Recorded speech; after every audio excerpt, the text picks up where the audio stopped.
What's up, everybody? Welcome to Let's Alexa's. Really major apologies on how close this is to kickoff, but I am literally scrambling at this point trying to get everything done. I'm nearly done with all of this.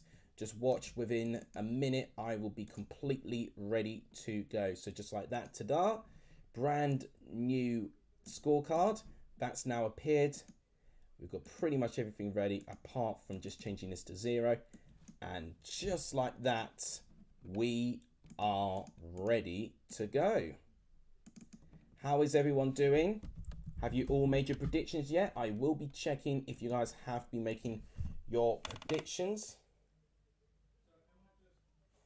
Right, I'm struggling to clip my headphones at the moment. Just mid doing this, and then I can preview the teams. Come on, work. Please work. Don't go wrong now. Connect. Looking good. Ewan Gatsby, he's outside at the moment, sadly, for that part. There we go. It's working. Nice. I've got everything sorted. Chris Willock is indeed absent, as I said in my score predictions. But Lyndon Dykes, the birthday boy, is leading the line today. What did I have to eat? Gammon, peas, eggs, and chips. Quite a big amount, and I didn't help myself because I had a pork and chicken gyro for lunch as well. Don't really have Greek food that much, but all of that combined just made me want to explode. Right, so let's go to capture, and we can actually now start going through the lineups. So QPR and Reading, let's preview it again. Sonny Dieng in goal, Ethan Laird, Jimmy Dunn, Clark Sultan, Kenneth Powell in the back four, Iro Bediguna, I can't say that, I'm really sorry, Tim, I'll just call him, Sandfield, Johansson, Roberts, Lyndon Dykes, and Idiot's Chair. 3 goals in last 2 appearances Lyndon Dykes has had against Reading, so he's got a decent goal record against Reading. For Reading, they've got Joe Lumley, McIntyre, Tom Holmes, Sam Hutchinson, Guinness Walker, Fornat, Lewam, Hendrick, Yeardham, Lucas Jow, and Andy Carroll. Lucas Jow has already scored 3 goals so far this season in his 6 appearances, so averaging a goal every 2 games. Not a too bad return rate for a striker there. Got 2-2 written all over this one, says VJ. Fantastic. Right, you know what? I will get a poll sorted as well, just so that you guys can have the chance. Oh, by the way, guys, there's the subs, by the way. 1485. 15 away from 1,500. Maybe a possibility we can get it tonight. Maybe we can make it a little bit closer. But I'll tell you what, we did make a couple of jumps in the subs, especially from the video today. So thank you guys so much for that. Wallace Squad fan, welcome to the stream. It's good to see all of you. Need to actually save the predictions now, actually, because I didn't think of that. And I've not got the timer ready. Gosh, there's so many things to do when you're doing this all by yourself. I'm trying my best, guys. Come on, at least get the timer ready. Come on, load. Don't do this now. Why are you taking your time? Got it. Just in time. Maybe just a bit late, but I've got it. 5 seconds, and that's 4 seconds. Okay, that's completely fine. Likes, I don't know how we're doing with likes at the moment, but I'll check in a minute. I'm still mid-organising all of this right now, because I was actually going to see how we were doing with likes, because I was actually going to go in the video and do a poll for you guys, if I can just get that sorted. Thanks for the 7 of you watching. QPR versus Reading. It's 3rd versus 4th place in the championship. So I think this will be a really intriguing game, actually, because there's 2 teams where I don't think we've expected them to potentially be, you know, right up there. Oh, now they've got a new feature. They've got a Q&A feature, which I didn't know they had. I actually might use that at half time and see what it's all about. Right, let's do it. So what will happen in this game? So I think it will be a QPR win, but knowing that Willock is not in the squad, maybe it gives Reading a bit of a chance. For the most part, I've seen a couple of draws and a QPR win. I don't think I've seen anyone predict a Reading win yet, but we never know. That could be what is exactly. Why is a Q&A feature? My actual stream, so where I normally click the button to engage a poll, you can actually do a Q&A as well. So I don't know how this works. I'm guessing that maybe it offers you guys to send a question and it sends it straight to me. I don't know how it works. Maybe for like a smaller YouTuber like me, it's not going to mean much. But for like a big YouTuber that has like fast scrolling messages, this might be a feature linked for them. QPR on the attack, but cleared away by McIntyre. Back in possession for Reading.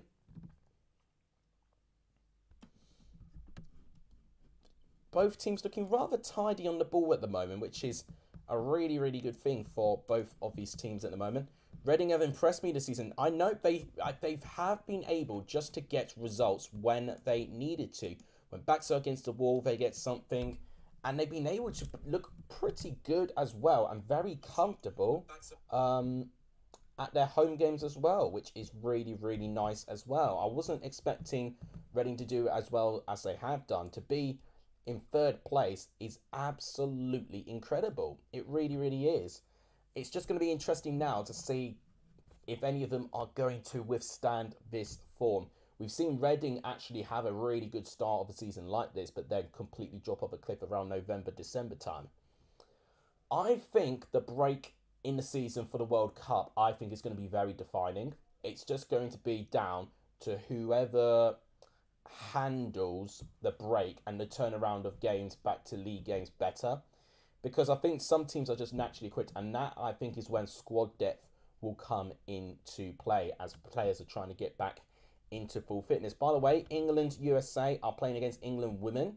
So just in case you guys wanted to know about that, I'll also keep my eyes on what will be going on in that game as well. But that's pretty much the only other game that I'm going to really pay attention to at the moment. Charlie goes, can I have my 3 points now? Says Charlie. Well, we'll find out. My prediction's already... Oh, you're predicting 0-0. There you go. Brentford B's greater than QPR, says Shigster there. Christian Ronaldo Sui, says Blue Terrier. QPR were very comfortable at the Vic. Were they really that comfortable in Vicarage Road? Because it was a mad 3-2 win for QPR. But sounds like to me that I think Michael Beale is now installing some confidence in this young group of players as well. I predicted Reading 10th at the start of the season. I tell you what, considering where all of us have predicted Reading to finish, that I think is a really good prediction actually. It may not be right, but at least it's not in the relegation zone like pretty much everyone else has predicted them to finish in. Just thought I'd tell you, we are on 13 likes. So guys, thank you so much for the support for the start of this stream at the moment. It was literally started 5 minutes before this game started. So I was a bit nervous to see if this stream was even going to happen. But I have pulled it back. I am really tired. If you didn't know, in my video today, my score predictions at least, I was up till 2:30 in the morning, editing and basically trying to get that video sorted for the day. Because unfortunately, I don't really have the luxury to record videos during the day anymore. So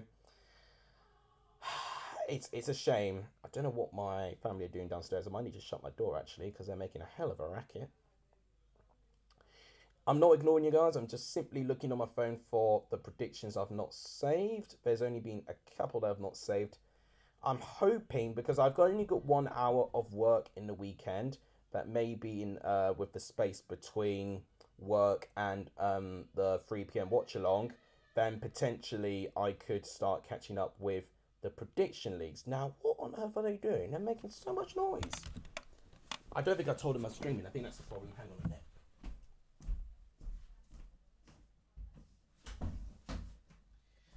Let's hope shutting the door might keep them quiet. Oh, jeez. So, as I was away, Reading have got a throw-in. And it's gone into the penalty box, headed away. Shot, blocked. Lucas Jow, shot, chance! Oh my gosh, a bit of pinball going on, but Reading have not taken their chance there. Oh my goodness me. Okay, Reading may have had a good opportunity to get something from that chance. So, long throw. Headed away. Oh my gosh.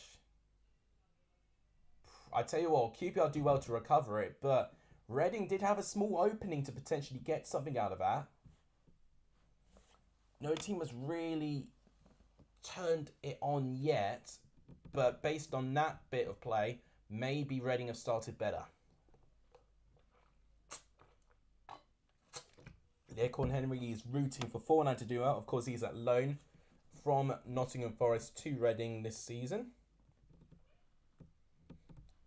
Thanks to the 8 of you there. East Side, welcome to the stream. Of course, you can say whatever you need to say. By the way, if you've not voted on a poll yet, please do so, because it gives you a chance to say what you think will happen in this game. Now, this is a good chance from Ilias Chair on his own. Ooh, Lumley kind of falls over when the shot happened, but it goes just wide of the post. Chair wants a corner, but it wasn't the best of strikes, and it will be a goal kick. There's no argument about that. I mean, Chair literally runs all by himself. He might as well be against the 3 defenders there. He wants a corner because he believes Holmes gets a touch on this. But nah, I think it's a correct decision that it's a goal kick. So both teams having the odd shot at the moment, but at the moment it's still not really enough to make me think, okay, this team's nearly scored there. Reading, when they have been forward, have been able to get into good areas, but there'll be one part of the game that lets them down, whether that's a poor touch or just a lack of decisiveness going forward.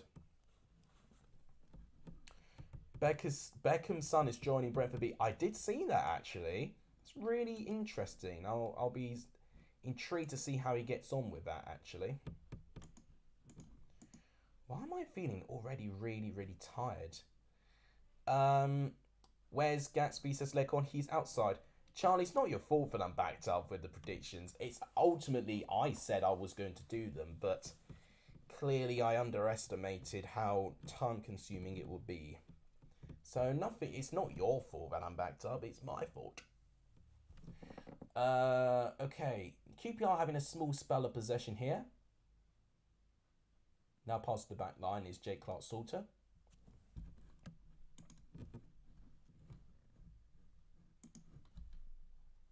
Here's Johansson, giving it to Tyler Roberts. They want a foul, not been given. Still on the ball. Oh, that's a really good bit of skill there. Cross comes in. Ooh, wow. I think it's the guy who I can't say, Tim, who does really, really well. Does a couple of dribbles and skills just to reaver his way through in the edge of the penalty box. Does a really good cross, actually. Here's Sam Field.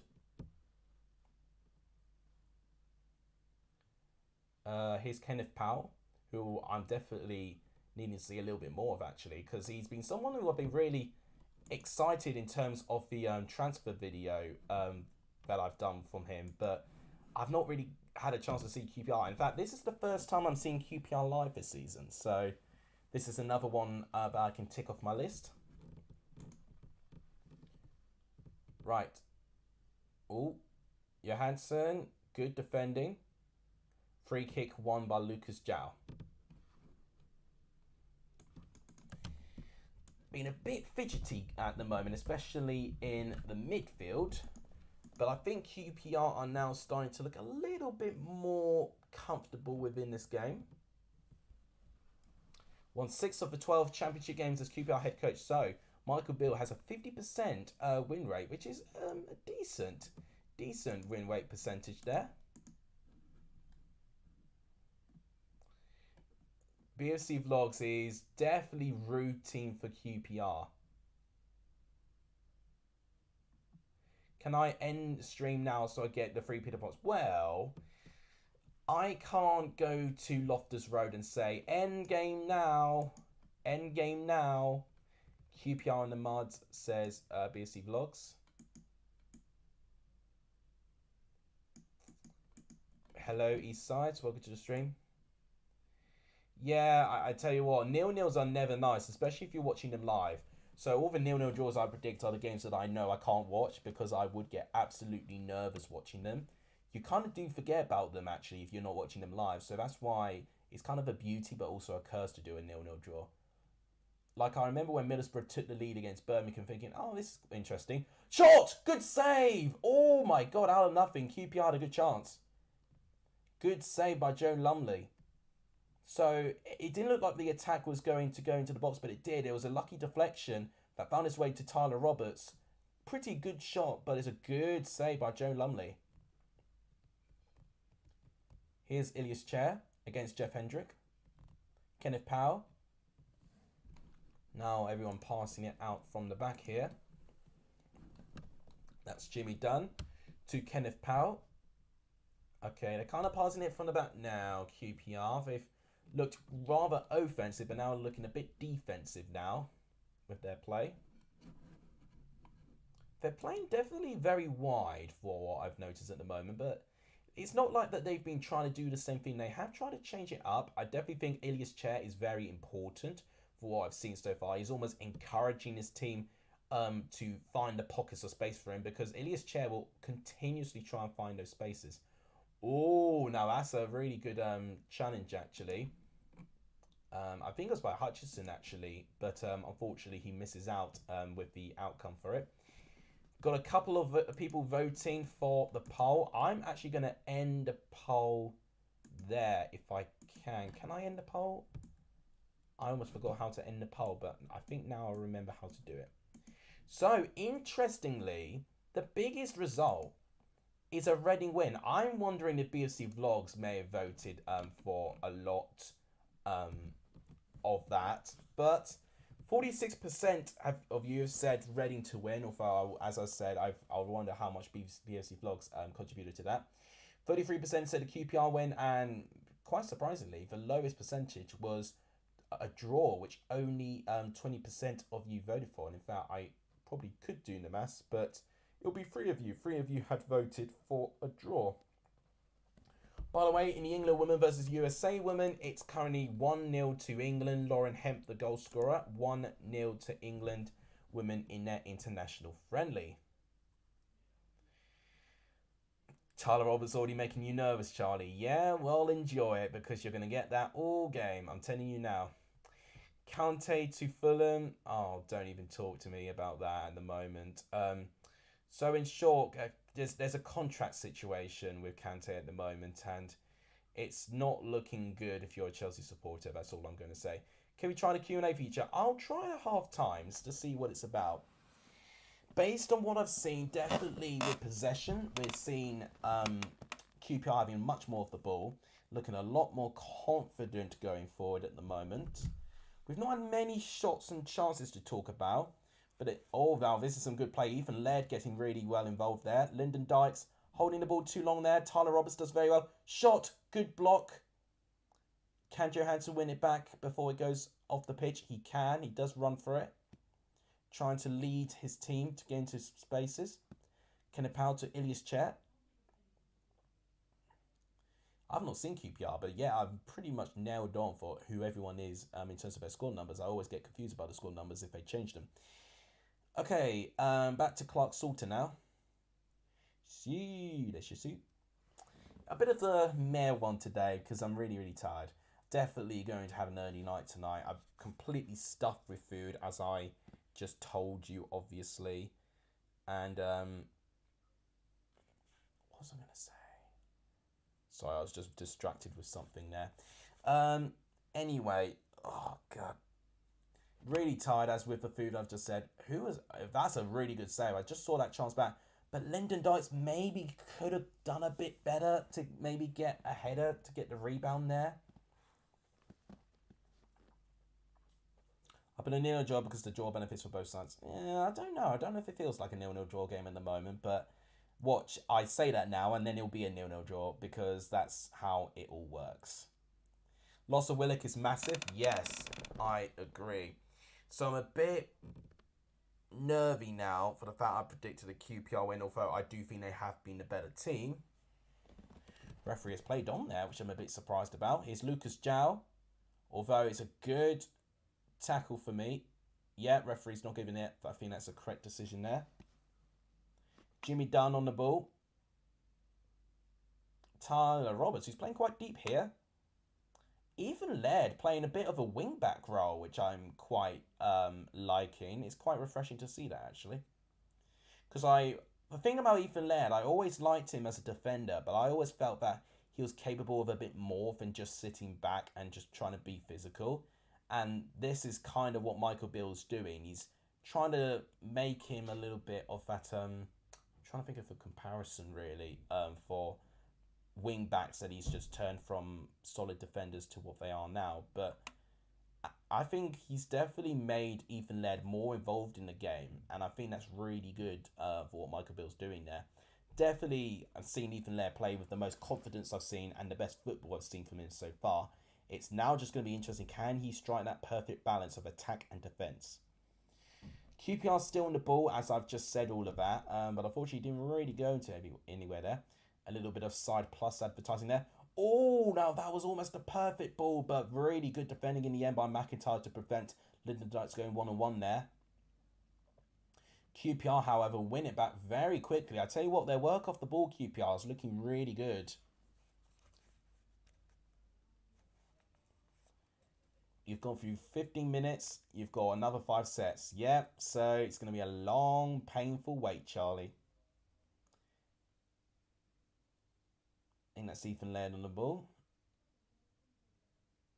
Cross comes in. Header. Oh, headed away. Shot. Doesn't really get anywhere. Blue Terry's not a fan of Sky. Okay, nothing happening from there. Back to Clark Salter. Jimmy Dunn. Charlie can't take it. So a cross that comes into the box is always going to play with your emotions then.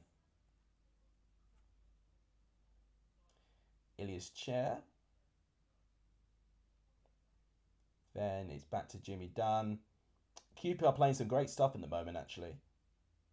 I would just ask for them to attack a little bit more. QPR look most likely to score? Yeah, easily. Cross comes in. Header. Oh, definitely corner. Sam Hutchinson potentially having a little bit of a moment of recovery there from Lumley there. So, in short, it's a really good cross, actually. It's Tim. They want a handball from Hutchinson. Okay. I think it does come off his arm, actually. I thought it came off his chest. Yeah. Wow. Honestly, I actually think that might be a pen, to be honest. But it's not been given. So Reading fans, don't worry. That's not been given. But I think they've been a bit lucky there, Reading, actually. Jansen now with the cross. Header. Oh, headed away. I tell you what, their crosses, QPR, look really saucy. They really do. I can tell that they really work on their set pieces as well as their attacking play. Here's Tyler Roberts, which Charlie will know quite a fair bit about with his Leeds United days. Cross comes in from him, and it's caught by Lumley.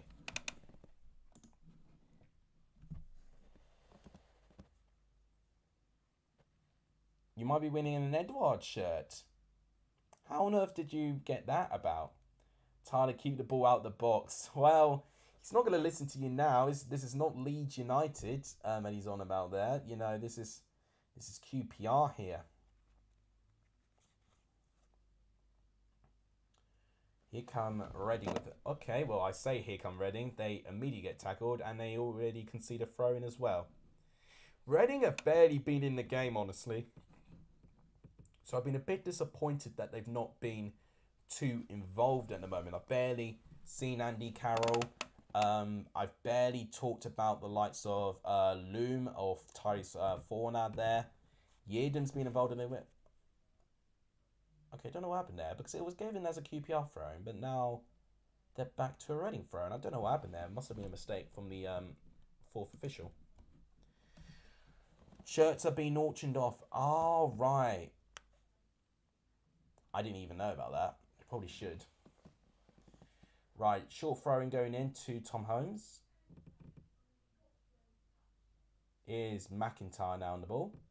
Finally, I can talk about a couple of Reading players. Ball goes in.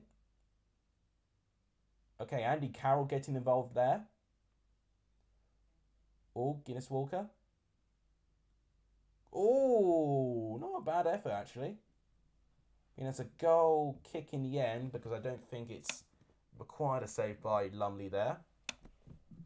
So they're showing the chance, well, they're showing the handball appeal again, which I think is a very poor decision, actually. I originally wasn't too sure, but now seeing it again, and that's probably why the referee didn't get it. He probably wasn't sure. He clearly didn't see it, the referee, which is why he didn't give it. But if VAR was in the Championship, that would be an easy pen.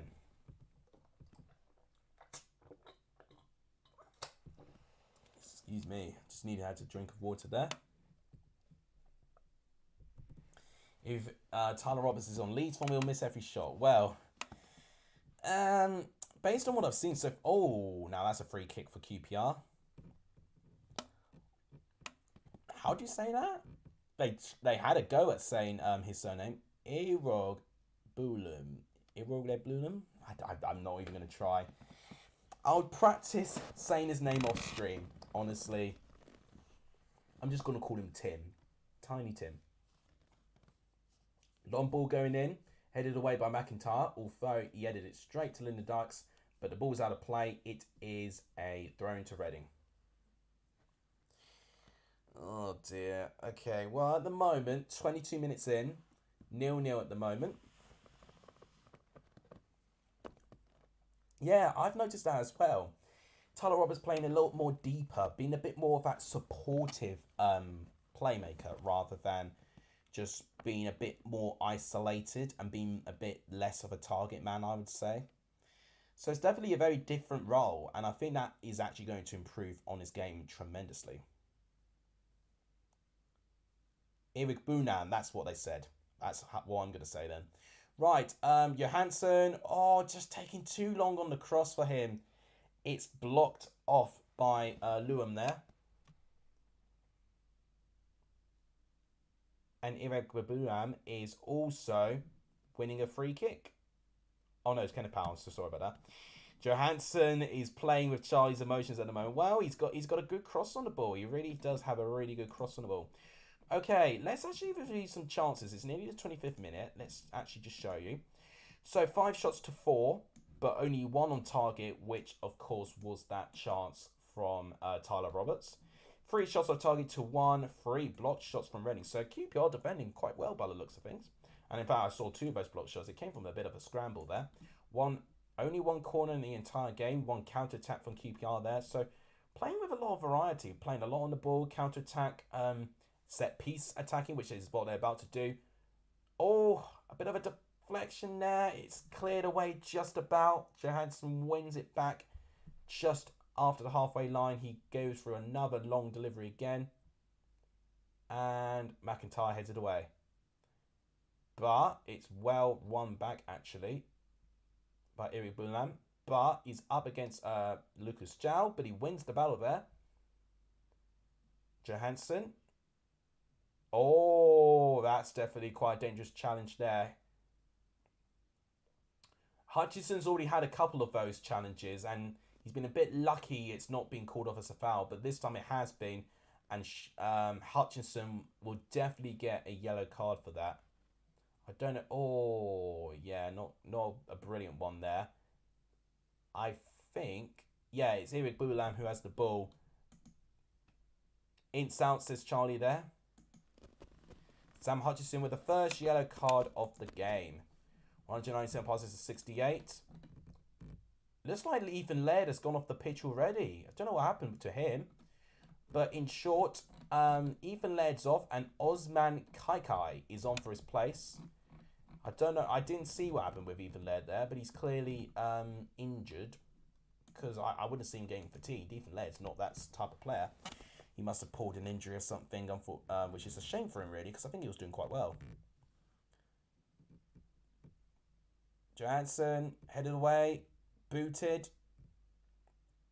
Andy Carroll with the defending this time.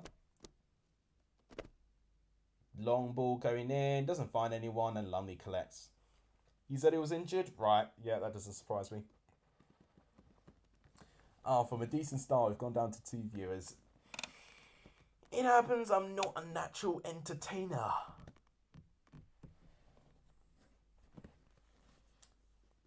still 0-0. Honestly, it's difficult to stay motivated. But I tell you what, right now, I gotta say, Reading did have a small window of opportunity there, but some really strong, good defending by QPR prevent Reading from getting anything there.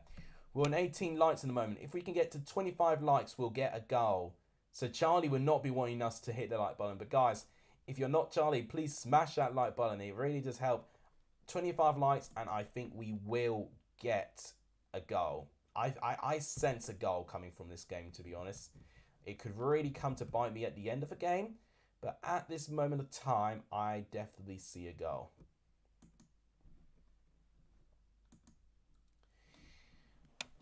Whilst QPR are playing a lot on the ball, they are quite slow with their build-up from what I've noticed at the moment. It could be with Reading looking quite organised at the moment. Okay, he's done. Clark Salter. Johansson also being quite deep as well. Here's Osman Kaikai. Hamstring injury. I just heard on the commentary for Ethan Laird there. So it's a shame for him because I think he actually had a good impact. Osman Kaikai trying to fight. Oh, no, that's Osman Kaikai there. Must have been Tyler Roberts that actually did that through ball. Bit of pinball at the moment.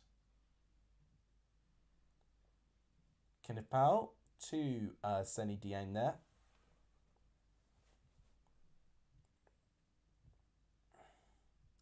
So he's been one of those defenders, Kenneth Powell, that's gone from Dutch league to this league, which in general I think has been definitely a bit more of a common trend of getting people from the Dutch league to the Championship, and you can see it working in some incidents. In some examples, that's the right word I was looking for there. You know, I think of Joe Pires as an example. Oh, Reading trying to break here. Lucas Jow with a shot. Oh! And a referee is pointing to the spot. A penalty for Reading. Wow. Out of absolutely nothing, it looks like Reading have a penalty. I mean, I think they're really annoyed, QPR, with a handball decision here. And now they're really annoyed with this decision here. So it was Lucas Jow. A really good... Oh, yeah. It's very minimal. Very minimal.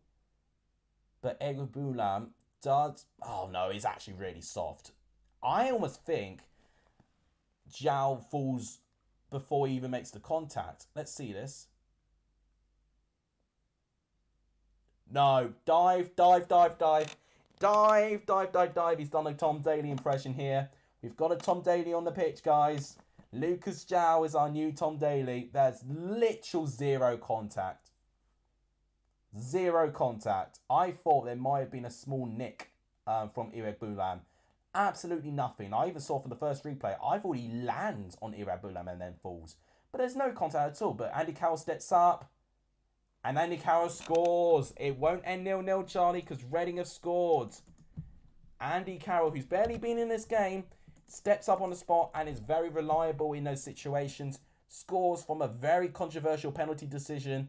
1-0 to Reading. I definitely think QPR's penalty appeal was a lot more of a shout than Reading's one, honestly, like by a long way. But unfortunately, in the circumstances at the moment, it's just a common example of just things going wrong on the pitch, and just it means that QPR are going to have to try and find a way back into this and not feel sorry for themselves.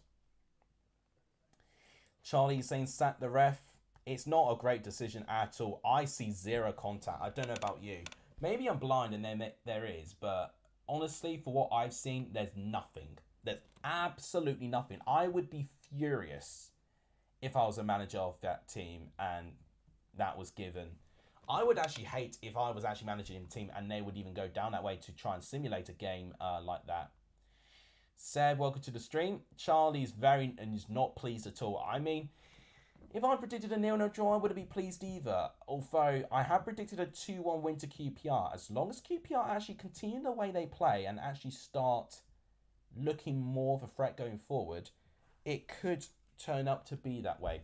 By the way, we have a second goal between England, USA women's team. And the USA women have got an equaliser. Sophia Smith with Lindsay Horan getting the assist for that goal there. So it's currently 1-1 in that game. One of the Gorman fans said he needed that goal. I did as well, but I really need QPR to turn this around now because I said 2-1 to the Rangers. Oh, one of the Gorman fans definitely subscribed. Seb, he's been a long-time viewer of this channel. A lot of you have been real long-time viewers, and I got to say thank you guys. In fact, for the fact that you've just mentioned that, that's a really good time to promote and plug the channel, actually. So thanks for reminding. If you guys have not liked the stream, please do so. It does really help the growth of this channel. We are on 18 likes as it stands, actually. So guys, thank you as always for terrific support at the moment. So could we get to 25 likes potentially before half time? It will be a brilliant achievement if we can do that. And if you've not hit the subscribe button, please also do so as well. We're 1,485 at the moment. So we're 5 away from 1,490, which could be a really... Oh, cross comes in. Header. Goal! What a response by QPR. Lyndon Dykes scores on his birthday. That is a brilliant cross by Osman Kaikai. And an even better header by birthday boy himself, Lyndon Dykes. What a brilliant goal that was. Let's see this again. I wasn't really concentrating because I was promoting the channel. It's a great ball by Dunn. And Kaikai ghosting his way. Oh, it's delightful. It's a beautiful cross. Gets past Guinness Walker. Header comes in by Lyndon Dykes. Just running with enough pace and momentum. Yeah, it's Guinness Walker that Kaikai gets the better of. And Lyndon Dykes up, I believe, is against McIntyre. And Lyndon Dykes gets the better of him. Dives the header. Guides it right in the bottom corner. 1-1. And I actually think it's no less than what QPR have deserved.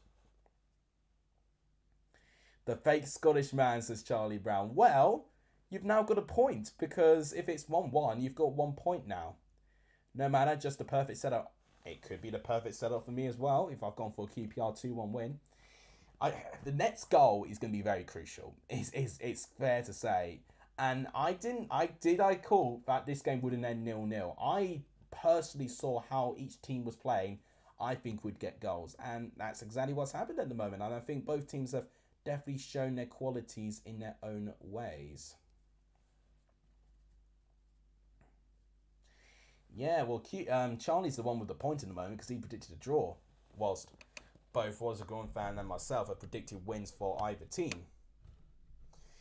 But great bit of greater response. That's what I was trying to say there. Couldn't get the words out. Great response and actually great mentality from QPR to go back this quickly as well to get an equaliser. Blue Terrier says Mark Fotheringham, Barmy Army.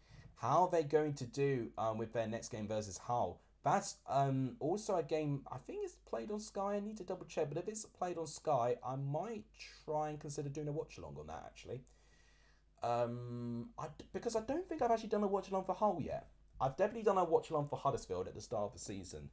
But I don't think I've done a watch-along for Hull City yet. So that might be another one I'll try and do.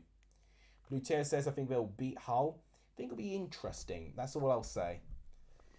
Will Hull find a new manager by that time? I don't think they will. They were very heavily linked. I've forgotten who it was. Who was it? Because I read about it.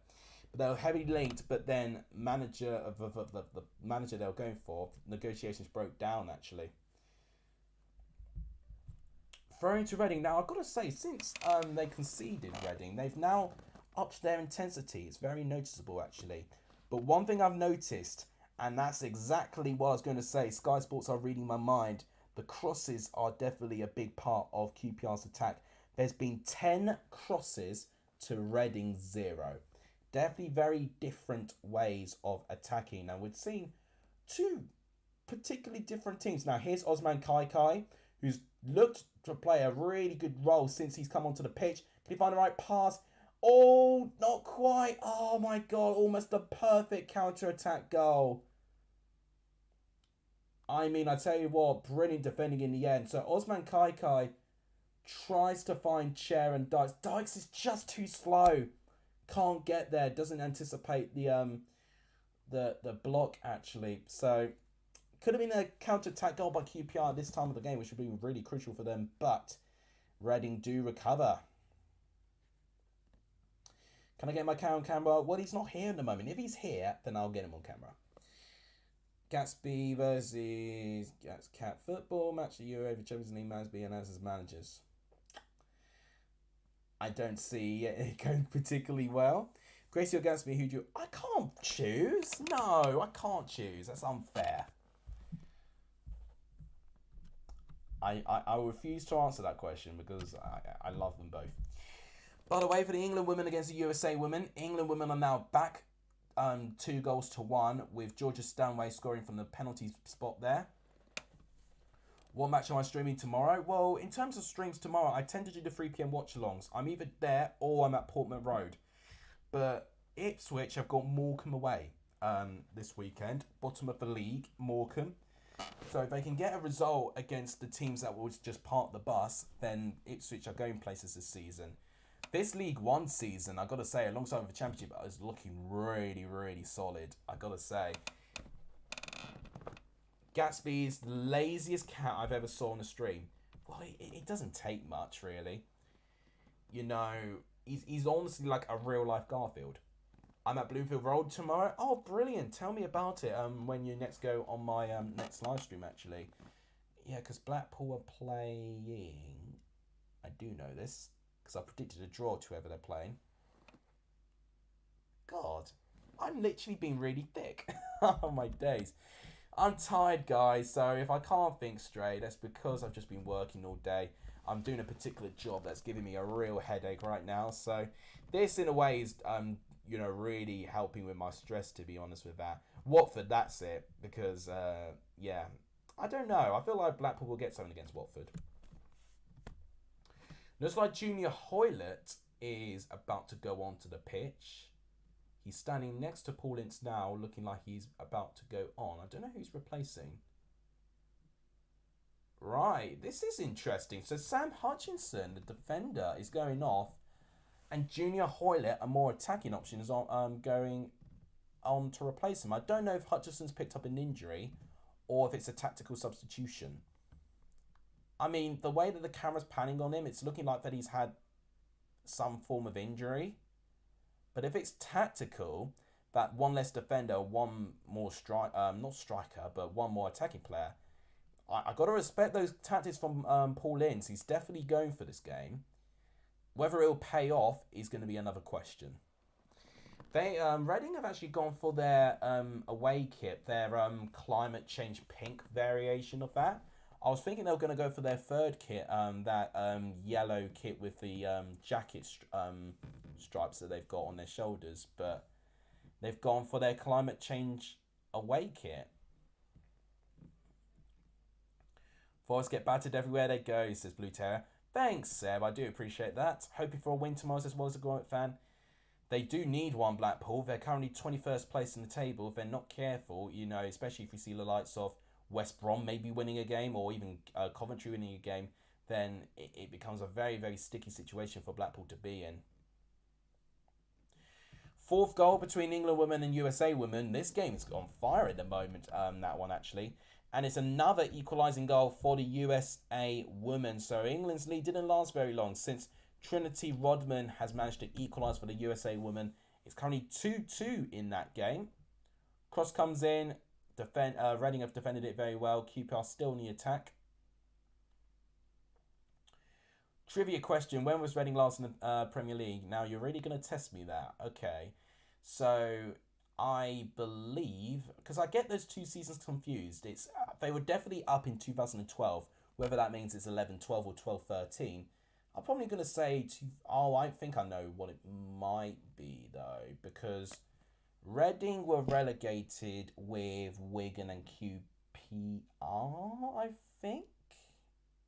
I'm not too sure. Or QPR got relegated by drawing to... no. They got relegated, Reading, by drawing 0-0 to QPR. I remember that game. So it was when QPR were in the Premier League. So that does narrow it down. Because QPR were promoted in 10-11. So Funny, but I'm actually including the team they're playing up against to work this out when Reading were last in the Premier League.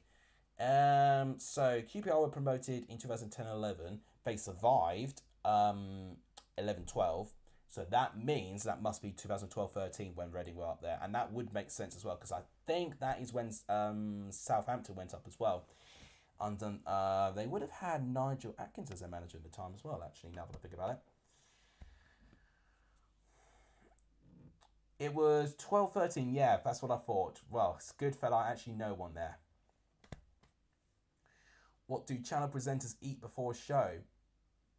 What sort of question is that? Are you talking about what I've eaten before I've done this show? Because I actually have already answered for what I've eaten today, which is quite concerning, the amount I can consume. I mean, that is why I'm in the brilliant shape that I'm in right now. But, you know, having said that, you know, it's oh, okay. A few handbags going in. Reading have got a corner in all contexts, so there's a bit of pushing and shoving in the penalty box, and Andy Carroll's complaining.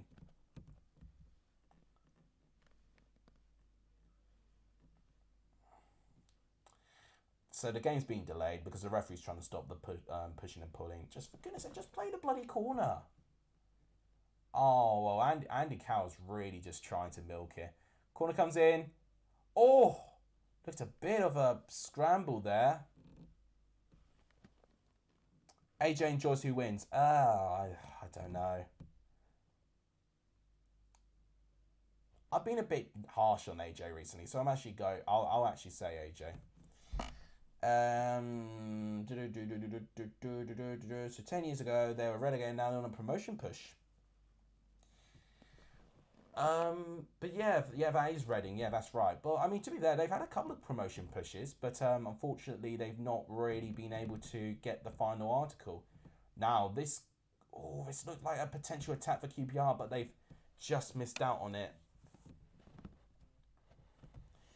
You'd 1,000% back Joyce against AJ. Well, I mean, I'm not surprised, really. I think AJ's kind of lost his invincibility presence at the moment, and now he's looking quite vulnerable.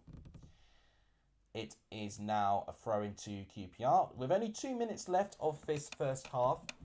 1-1 at the moment, which, would it be the fairest result? I mean, I think QPR deserve to be winning this narrowly. I don't think Reading have been bad. I actually think since Reading actually conceded, I actually thought Reading have actually looked pretty decent. So, for what I've seen is that they've allowed QPR to play that they have done. They kind of got a lucky break and got a penalty decision in their favour.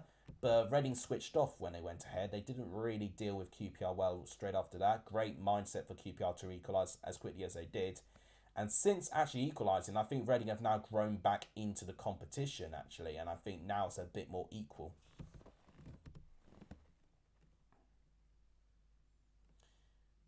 Reading have been very lucky. Yeah, no, I'd agree. Oh, now that is a very dangerous challenge by Andy Carroll.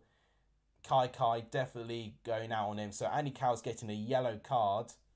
Referee needs to try and get some control. I always forget to check who the referee is. Who is refereeing this game today? Thomas Bramall. Does anyone have any experiences of Thomas Bramall? Oh, no. Now that's a really bad challenge. And Carroll's not happy with that decision. But I tell you what, people... I think the commentators are saying a red card challenge there. It studs up. So it's a very dangerous tackle by Carroll. Is he lucky to still be on the pitch, Carroll? Let me know what in the comments there.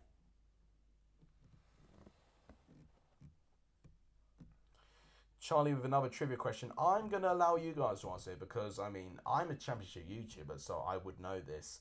You know, not trying to brag. But... I want you guys to get involved. I think this is a really good way, Charlie, for you to educate some people that may have not watched the Championship as far back as they have done. Because this moment, actually, now that I think about it, is nearly 10 years old, which is crazy. Here's Osman Kalko with the ball. Roberts over the goal. Oh, I've got a bit of sleep in my eye. I literally cannot get it out. Something in my eye. Can't get it out. This is what she said. Oh my gosh. There's been 2 minutes of added time, which I think has been down to the couple of injuries that we've had. I've delayed this game a little bit there. Thanks to the 5 of you watching, by the way. Just before half time, I'll just plug the channel again. We're on 19 likes at the moment. So in terms of likes, they have dried up a little bit. But we are online team. So thank you guys, as always, for the tremendous support. A decent amount at this time. Could we get to 25 before the second half? That would be a brilliant achievement if you can do that. In terms of subs, we're still on 1,485. A good distance, actually. And a good number to be in at the moment. A nice round number at the moment. We could definitely make a small push to 1,490 if we can really rally forward today. And I tell you what, when we hit 1,490, the next goal would then be 1,500, which would be a brilliant achievement for this channel. So guys, please do constantly show support. It really does help the growth of this channel. I need to actually think about what streams I'm doing this weekend because I never think about it. Right, half time has now just been concluded. 1-1 the scoreline between QPR and Reading. Reading taking the lead from a very controversial penalty decision. For me, definitely not a penalty, as Irubalem definitely doesn't have any contact on Lucas João. Andy Carroll scores the resulting penalty, but within about 5 minutes later, a brilliant cross by Kaikai, who's been brilliant since he's replaced Ethan Laird. And it's Lyndon Dykes against Tom McIntyre on his birthday, running with a diving header like a salmon, right in the bottom right corner, making it 1-1. And in terms of which team looks more likely to get the second, it would be QPR, but I've got to be honest, in terms of like proper shots on target, you know, I've not really seen many goalkeepers making a save. The only other save I've actually seen a goalkeeper make was Joe Lumley's shot against Tyler Roberts. The rest of the time, I've not really seen anything from either goalkeeper and either team that suggests that they nearly scored a goal.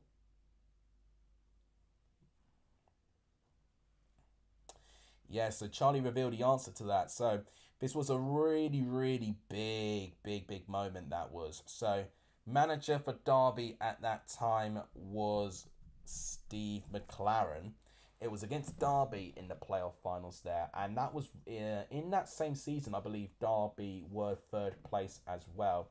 And very narrowly missed out on getting promoted. Big moment, actually. And that Bobby Zamora moment, if you don't know what Charlie's on about, 119th minute, 0-0 throughout the whole game. But Bobby Zamora for QPR finds a way to potentially get something out of that. Return of the Mac indeed. Yeah, Umbrella Man, says Vijay. Yeah, that's right. The Umbrella Man himself.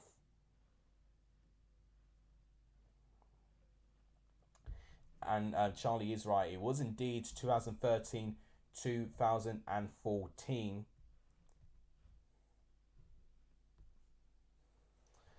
Just imagine, you see 119 minutes without a goal, and you just see that one moment. If you're a QPR fan, you'd be buzzing. It's a shame for QPR, however, when they did manage to go into the Premier League. They got relegated straight after. This was when they had... Oh, who was their manager at the time? I've forgotten. Harry Redknapp. Why am I thinking? Yeah, it's Harry Redknapp who was their manager at the time. And it was a shame, really. It was a bit of a disastrous Premier League season after that. But yeah, that's unfortunately what happens. You know, the Premier League has no loyalty for really good stories. I'm going to try this Q&A because I have no idea what this is. Oh, all right. So I can say something. Oh, right. Ah, okay. So this Q&A feature is me asking the questions here. I'm actually going to try this. Okay. Favorite moment of this football 2020-23 season so far. And if I do that, then the next couple of questions I'm going to get are going to be related to that question. Ah, okay. This is interesting. Because it actually hides the chat that I previously had. It blurs it out. And then the next chat I see will be related to that question. That's really cool, actually. I didn't think it'll do a moment like that there.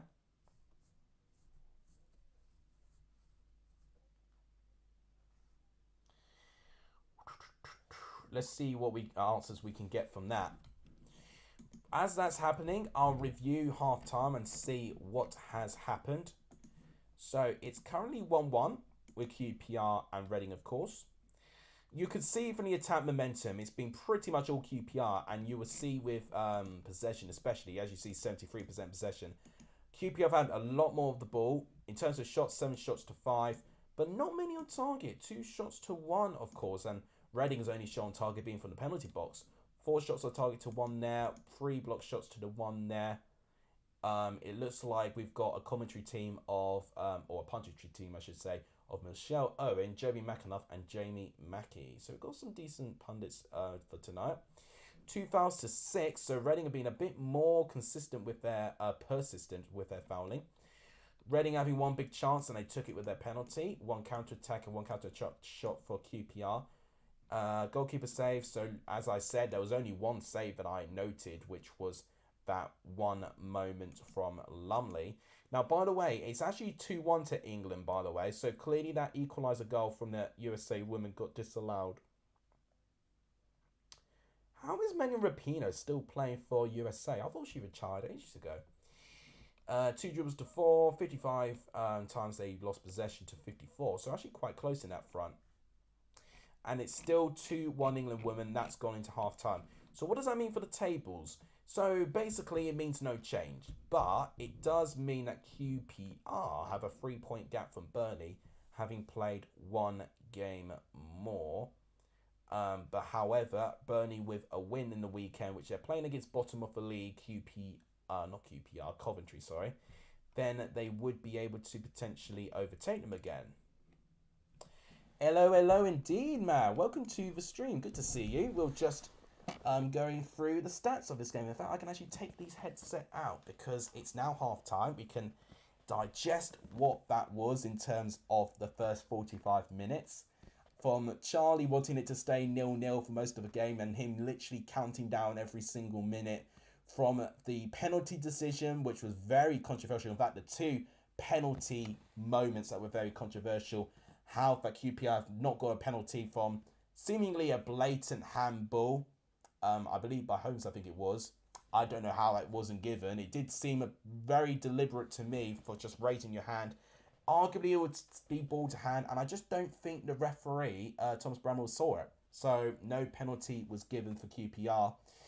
Then, about 10 minutes after that, Reading get a penalty of their own, which I literally called Lucas João Tom Daly, because Irubellum doesn't even get any contact on Lucas João. I thought he might have left a foot on him, but immediately when I saw the contact, it didn't warrant him to go down the way he did. And the replay shows that I actually think João lands on Irubellum and then falls. So it's even worse than what I thought. Andy Carroll steps up, scores a brilliant penalty despite Senny Dieng going the right way. And within about 4 minutes later, a brilliant headed goal by Lyndon Dykes, the birthday boy himself. And it was actually Osman Kaikai, since replacing Ethan Laird, since he had a hamstring injury. He's been really, really good down that right-hand side. And one really unique, distinct thing about QPR's attacking play is that they do rely on a little bit of width in terms of their attacks. They attack with a load of crosses. Reading have been a bit more central with their attack, although I think their attack has been a lot more fragmented since Reading have not had a lot of chances on the ball. They've only had 23% possession compared to QPR's 72%. Wow, it is the Q&A. That's absolutely right. So yeah, I forgot there's this feature. So Matt, this might be something that you might want to use. So there's a new feature in terms of your live streams, and you can actually ask viewers about certain questions. So I've asked you your favourite moment of the 22-23 season so far. I mean, I don't know if Matt's going to think of many moments so far, I've got to say. But we may be surprised. Let's see what we've got. Have you answered?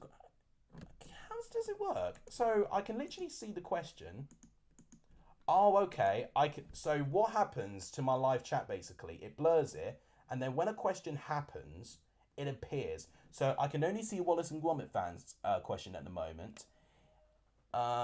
He said, how about Brad Potts versus Luton? Now, that goal by Brad Potts against Luton Town, I mean, this is why the championship is special, because you don't see any goals like it. It was incredible just to even get the technique on a volley right in the top right corner. It was an incredible goal against Luton Town, and it just had to be the one goal that edged Preston for the win as well. And in fact, it was the first goal that Preston scored in this season as well, and by far the most special goal they've scored so far this season. Yeah, so what is going on? I see your question, but Matt, I don't see yours. Let me refresh the stream. Maybe it's just not shown it. It's not worked. It's clearly not worked as well.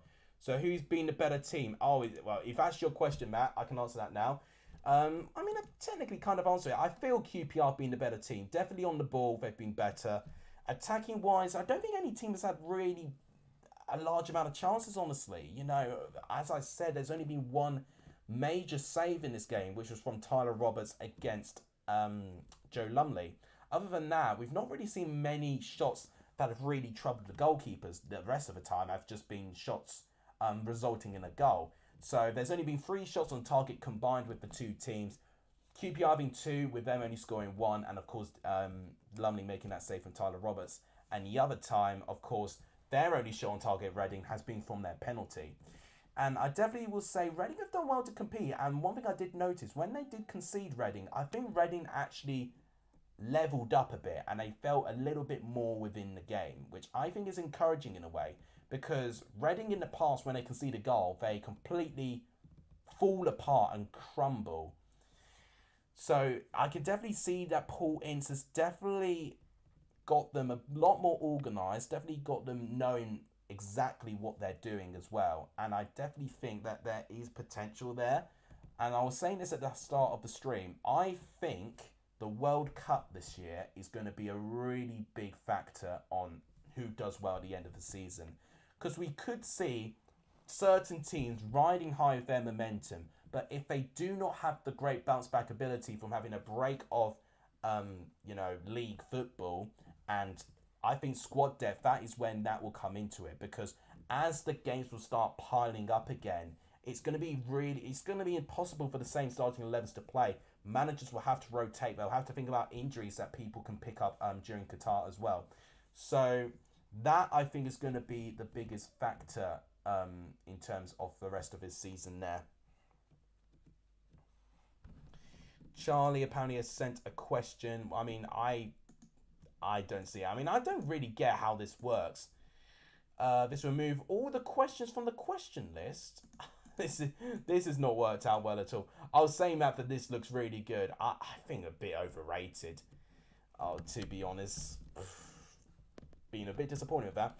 Anyway, I'll learn not to use that again. But this is how we're doing actually in terms of likes at the moment. We're on 20 likes at the moment, which is not too bad, to be honest. Oh, please don't play me there. So we're on 20 likes at the moment. So thank you guys so much for the support. That's actually how I'm keeping up with your comments as well. And then for subscribers at the moment, we're on 1,485 subs at the moment, actually. So we are 15 away from 1,500. We're not far away whatsoever. Could we achieve it today? Probably not, but we can definitely close the gap on it. Wow. This is actually really interesting what they're showing on Sky at the moment. So something happened with Carlisle floods, actually, by the looks of things there. God. I mean, this is... okay, no, they're doing climate change. That's basically what this is. Sounds of evil bots, says Wallace and Gromit fans there. Blue Terrier, welcome back to the stream. It's good to see you. Good to see the same couple of people there. So yeah, we're 15 subscribers away from 1,500. Thank you guys, as always, for the terrific support. So, just by the way, there's another game going on tonight between England women and USA women. There's been a lot of controversy about it because there's been a VAR moment which has disallowed USA's equalising goal, which apparently has been incredibly harsh. Don't know if it's an offside decision or potentially a foul. they have got the World Cup trophy there. I don't know what they're doing actually there, to be honest. Well, Matt's not going to turn me into 1,500 subs. You know, that's just down to me, really. Down to my consistency on this channel, really. Which I'll still continue to post. Whilst it's really, really tough to post these days. It is, you know, I still really enjoy talking to you guys, to be honest. And it is really a joy to even watch football and to actually talk to other people about it as well. That's also really, really nice too. Can the advertisements end any soon? I want to see more of this game because I've really actually enjoyed this game so far between QPR and Reading. I think they've definitely shown me for what I was going to expect. And in fact, it looks like they are about to end the advertisement because it is literally kickoff. My goodness me. That's a very short turnaround. Gary Weaver and Andy Hinchcliffe there. Vijay, sorry, excuse me, interjection there. Vijay is asked, nickname of Southend United. Oh, they're the Shrimpers, you know. Don't speak about them. So, Reading have just kicked off in this second half. 1-1. Will it stay 1-1? That is my question. I personally think we'll see more goals. Where is my cat? He's outside at the moment. I don't think he'll make an appearance. To be fair, he's been on a good streak, actually, in terms of appearing on this stream. He's appeared in my last 3 streams in a row. And he was present in my room today, but he got nosy. He wanted to go outside. I'm gutted for Ewa Billim as actually a young player, and you know he would have felt like he left the side down by conceding the penalty, but I don't think it was a penalty that he conceded in the first place. Gatsby carries the channel. Yeah, I hear all the same things. Here's Loom for Reading. Yeardham, who I've barely seen this game, to be honest.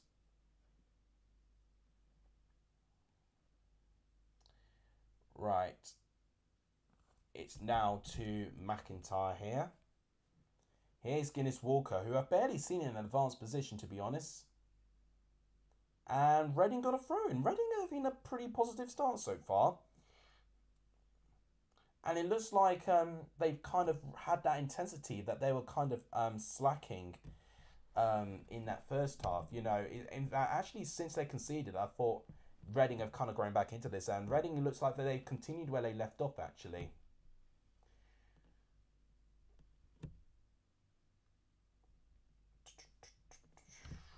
Clark Salter with the header.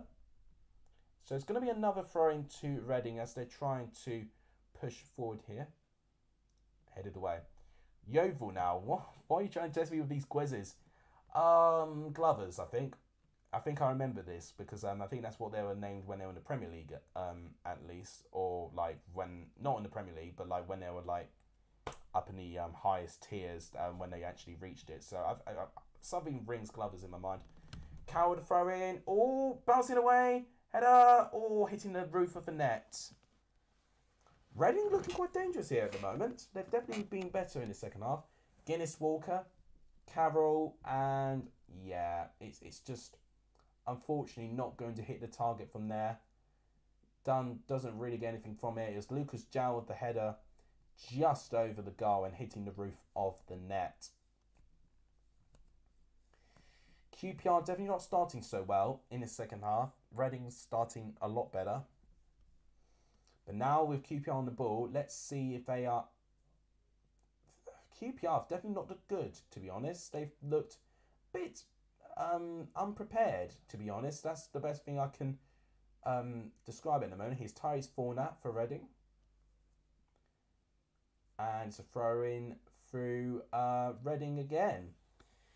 Very positive start from Reading there. If they continue this, they may be able to get a goal from open play in this game.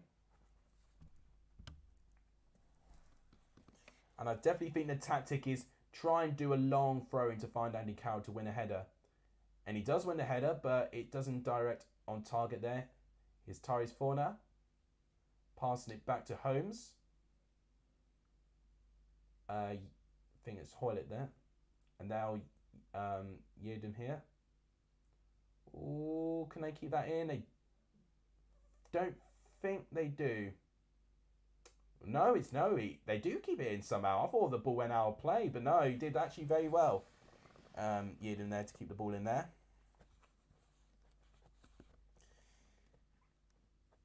I mean, Yeovil were in the Championship for one season, so I'd hope I would know a little bit about them. We actually talked about Yeovil Town at work today somehow, because one of my colleagues actually been to Yeovil Town Stadium actually. Because I think they were playing. I think they were playing Ipswich actually. Can't remember when it was. I wouldn't be able to tell you what season it was. I thought no, it was Colchester, because this particular guy used to work at Colchester's physio team, and that was when Colchester were playing against Yeovil in League Two. Is it a foul that? Yeah, he does catch Tyler Roberts there, but a little bit soft, I'd argue. We're 4 minutes into the second half, still 1-1. No team really having chances at the moment, apart from that Lucas Jow header that went over the goal.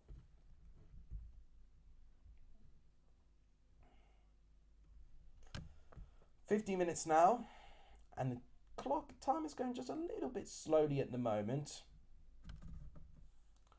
Long ball going in there.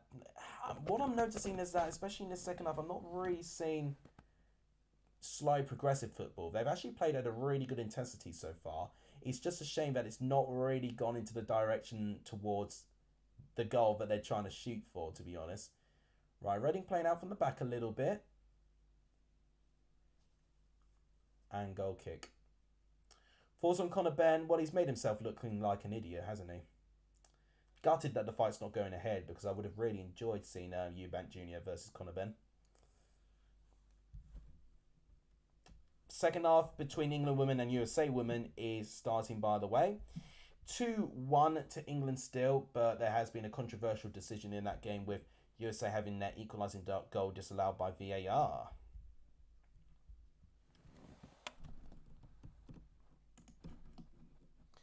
We're still 1,485 subs, by the way. 15 subs away from 1,490. That would be brilliantly appreciated if we can eventually get there. There's your comments there. That's how I'm reading your comments. Oh, that's how you got the evil bot from the video. I was thinking how you got that from What Is a Grand Fan, but that's where you got it from. It looks like Reading have got a free kick from about 30 yards out. Guinness Walker headed away, not quite cleared. Lucas Jow trying to get a shot. And I think that's a goal kick, yeah. Goal kick. Because Jow doesn't quite keep the ball in there. QPR really need to improve in this second half here. They've looked so much better in this first half. Second half, they've not looked prepared. Reading looked much better here.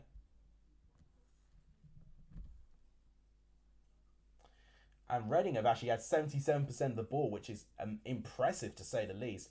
Kind of looking like at the moment, in terms of performances, a game of two halves. But can QPR find a way to get back in their control? Remind me what I predicted for this game. 2-1 QPR is what I predicted. So one QPR goal would get me 3 points. But Wallace, a Gromit fan, the leader of the prediction leagues at the moment, has predicted 2-1 Reading. So definitely could go either way. But if anyone's predicted a 1-1 draw, they would be really hoping. Free kick Reading easy. Yeah, definitely a free kick there. And I think this will be a yellow card as well. A yellow card has been awarded. I think this is QPR's first yellow card. They're really struggling here.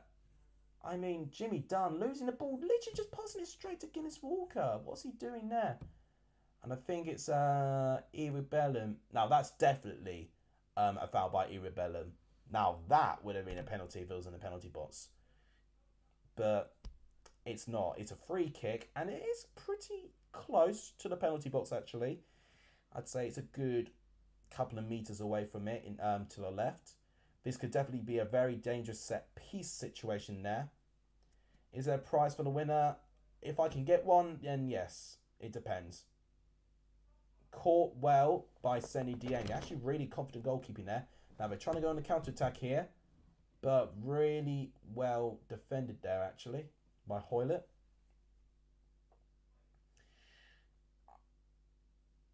I gotta say, in terms of free kicks go, it really didn't go the way they wanted as well. To have a free kick in that area, you definitely would want to put your team under more pressure than what they have done. I tell you what, Keeper got to keep their heads a little bit. I think Reading are definitely trying to make things tricky for QPR. I think they're definitely, what I'm seeing from Reading here is that they're definitely been a very annoying team to play up against. They're definitely pressing you, and they'll definitely do what they can to simulate the game. But they're actually backing it up with great football as well, Reading as well, which has surprised me really. And I got to say, after seeing how talented Reading have been in some parts of the game, I definitely have predicted Reading wrong in my original predictions. Very poor delivery by Ilias Chair. Tries to find someone from across, but it's instead in the safe hands of Joe Lumley. Long ball by Hoylett there. Headed away kind of by Dunn. Johansson. Kai booting it now. But no one wins it. I mean, Reading have done well, but I don't know what's happened with QPR. They've not looked nearly as good as they have done in that first half. Reading have definitely come into the second half looking a lot more confident. And whatever QPR were doing to stop Reading attacking, Reading have found a way to combat that actually. And I think definitely what has happened is that their intensity has gone up.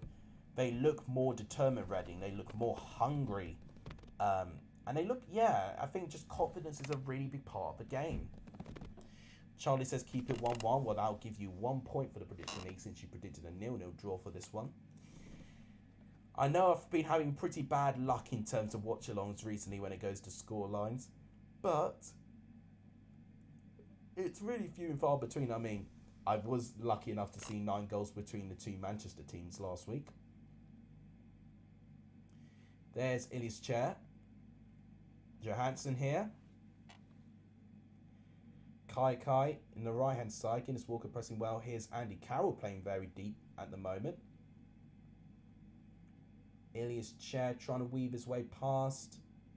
Kai with the cross. It's poor. What a poor cross. But it is a throw into QPR. Ilias Chair tries to cross. It's a corner. Did you see how salty Nathan Jones was after the 3-3 draw? Oh, but Nathan Jones is always a sore loser. That's part of his game. That's how people can sometimes hate him, but some people love him for that. Now, apparently, Reading are actually conceded the most goals from corners. I didn't actually know that. So have Luton Town. They've also conceded 4 goals from corners. And QPR have got a corner here. Can they defend this? Corner comes in. Headed away by Lucas Jow. Do some great defensive work there. Now, QPR don't take the long throw, actually. They go a bit shorter. Is Ilias Chair for the delivery. Headed away. His Tyrese Fornat trying to go on the counter-attack. There's Junior Hoylett with the ball. But he stops the attack and he passes back. That's a shame. It looked like that Junior Hoylett could have had a bit of room, but I don't think he's quite got the stamina anymore to potentially carry on runs like this.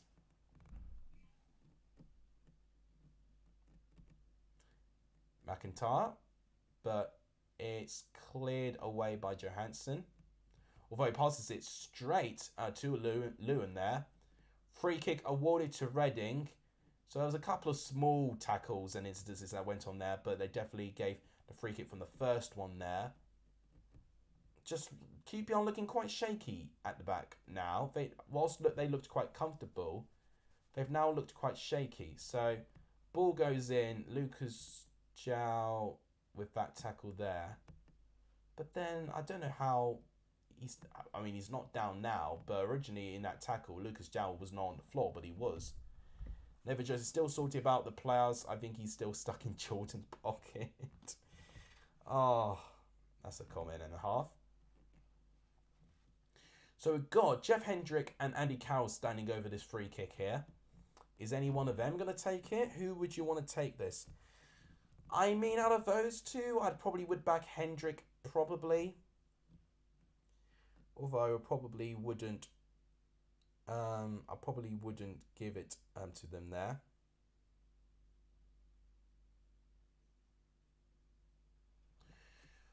So I was just reading something quite important. Right, who's going to take it? It's going to be, I'm saying Hendrick. Watch it be Andy Carroll who takes it. It's Andy Carroll. And it's very poor. Doesn't leave the ground. It hits the wall. But Jeff Hendrick wins it back. That's a good delivery. Miss. Oh, Guinness Walker with a shot.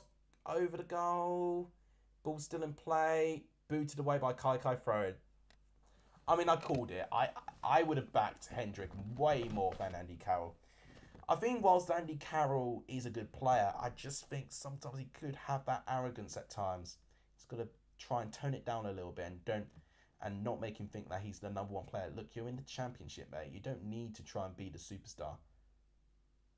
You know, you could be a superstar just with your talents rather than you trying to do absolutely everything. And here's Joe Lumley with that that goal kick. Andy Carroll wins that really well, actually. But it's gone into the possession of Johansson. Free kick to QPR. Bit scrappy this second half. And with the tempo of this game, it's not looking like that we're going to get any goals. I mean, we've had 0 shots on target in the opening 15 minutes of this second half. We've only had 2 Reading shots. QPR have not even had a shot yet. So that could change here. Ball goes in. Header! Oh, what a save! What a really good save by Lumley. I was going to say QPR not had a shot. What a brilliant moment that would have been for Tyler Roberts. That's twice Tyler Roberts has been denied by Joe Lumley. What a big cross that was. And he goes ahead of Guinness Walker. Guinness Walker will be asking questions of him defensively. But that's really, really unlucky again. That could definitely be a foul. No foul given there. In fact, really good defending by Loom there. Oh, that's going to be very controversial. I think Kai actually was a bit unlucky to see that foul. Do you see Forest turning around their form? Personally, no. I'm a bit of a pessimist for Forest, unfortunately. Oh my god, had that gone in, that would have been a big moment for my prediction league. But we still have 29 minutes left. It's a good save, actually, by Lumley. But you would expect a goalkeeper to make a save like that, I think. I think what makes it more impressive is that it's a bit of a reflex save. It's a bit of a close angle. That's a brilliant ball. There's a good counter-attack moment there. Ilias Chair looking like he's going by himself. Chair! Oh my god, again! It's a miss, and I think Lumley gets a touch to it. Oh, if Chair wasn't so selfish, that probably would have been it. So just like that, QB have had 2 big chances. This ball here is absolutely exquisite. I didn't see who passed it.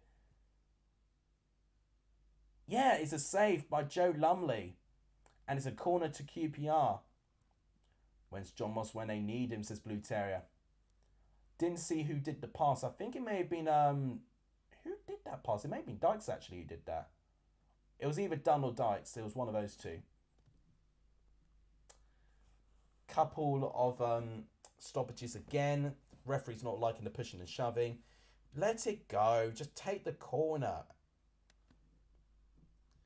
Johansson's going to take this corner. 62 minutes on the clock. Corner comes in. Not quite cleared, although Hoylett will get there. And brilliant tackle there. And a throw in to QPR as well. Hoylett wanted a foul there.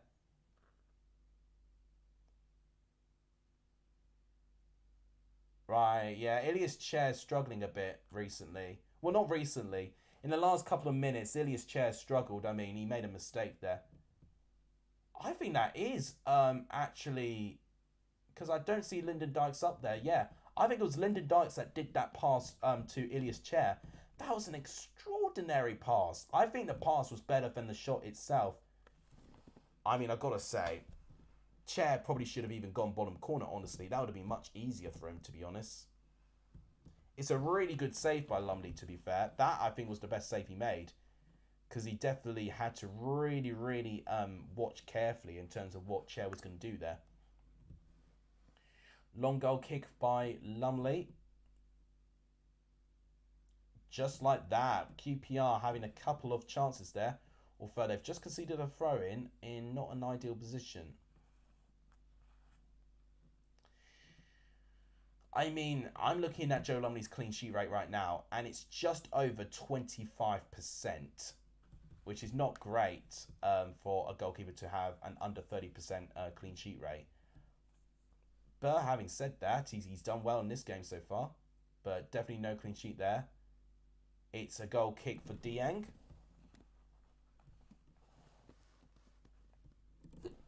Excuse me, having a few hiccups there.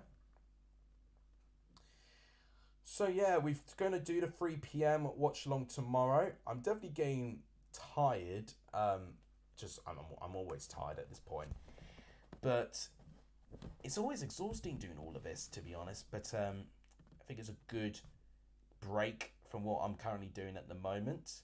So I'll be doing that, and I will be streaming a Sunday game, but I've not made my mind up which one I'm going to do. There's a couple of really, really good games on, actually. Can a woman bring the World Cup home? They undoubtedly could, and I think they've got a much better chance of doing it than the men's team right now.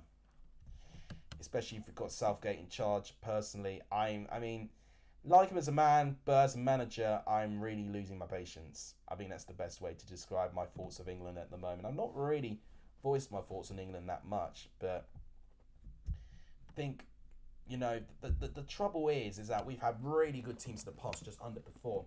And it's not often that we actually have a really good team but actually getting the results that we want. But unfortunately, at the moment, we're now falling below that. Camera's being panned on Tom Ince at the moment, which has actually been the biggest goal creator of Reading so far this season.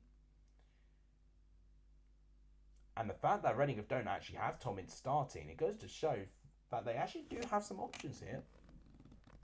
Guinness Walker. So Reading with another good attacking play, although no one wins that cross. Iwebellum against Lucas Jarrell does well there. That was a decent ball, but good defending by Tom Holmes. Why is no one from QPR running to get the ball? They could have done a quick throw in there, and that could have been a good counter-attack there. With the performances versus the current World Championship, you presume they're one of the favourites. Yeah, I would assume so too. So there is Tyler Roberts with Kai, although he gets tackled. Andy Carroll, although he heads it straight to Sam Field.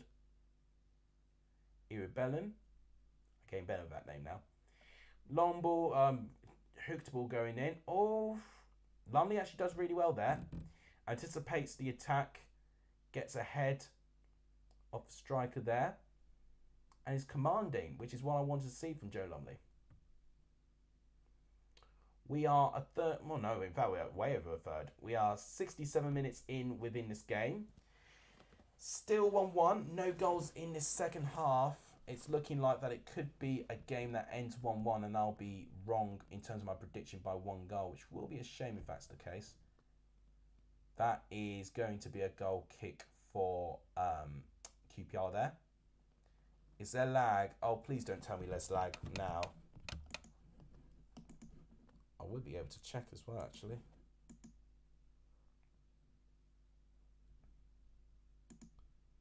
I'm just checking it at the moment. I think I'm still around, so it's not disconnected at the moment. It's all right now? Right, nice. That's what we want to hear. When there was a corner, I swear it didn't get a touch of Kai. Well, clearly it did, but it didn't look like it.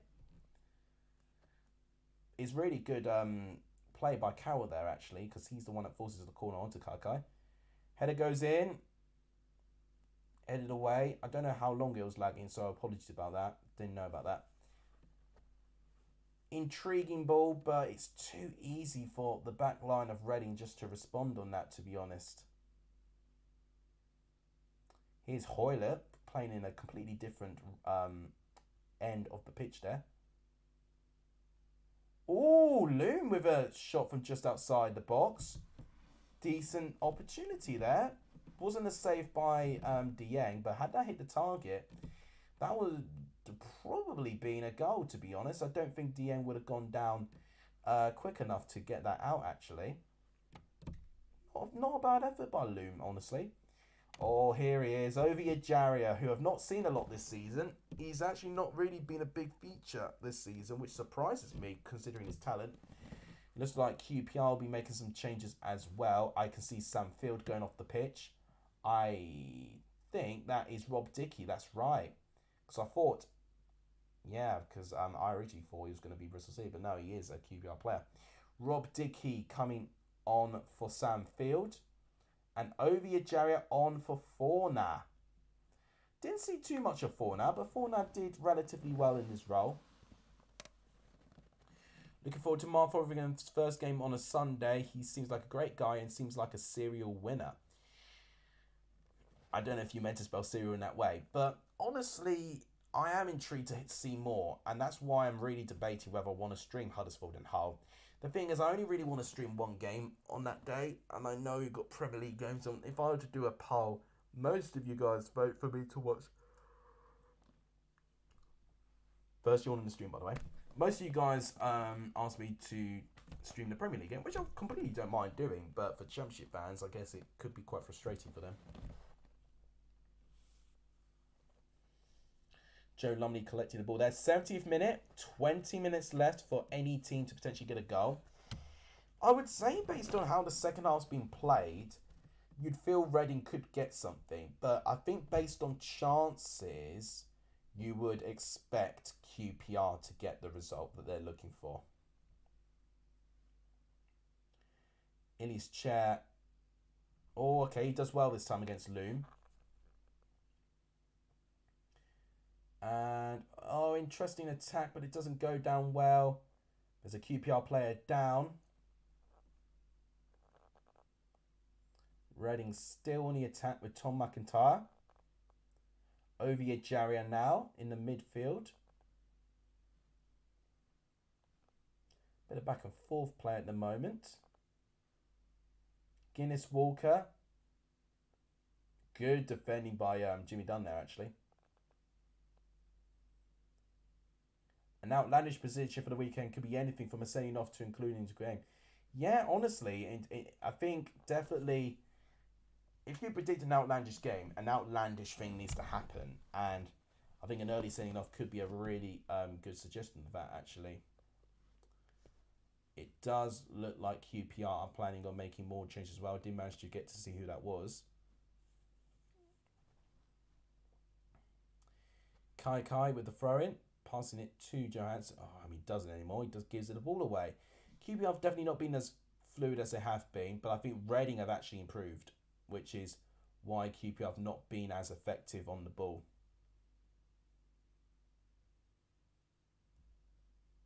Yeah, for me, not a foul. Reading trying to hold a foul there.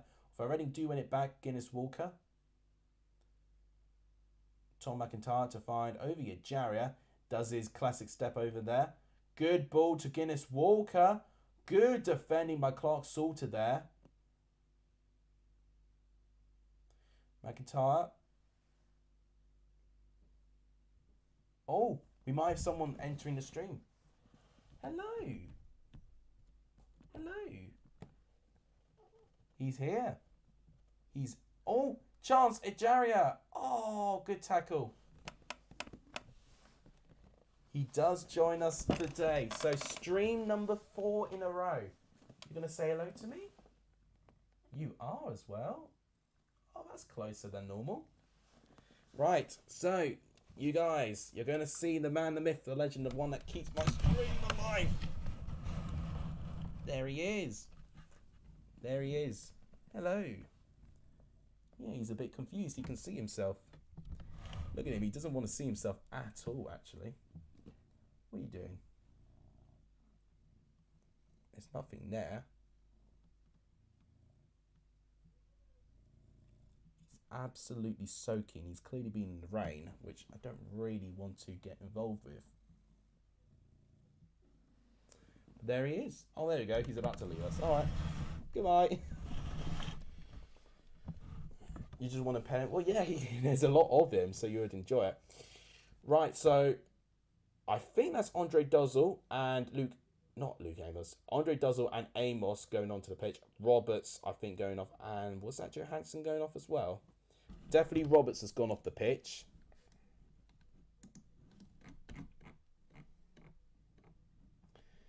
Let's just see again. And Tom Ince is going on the pitch.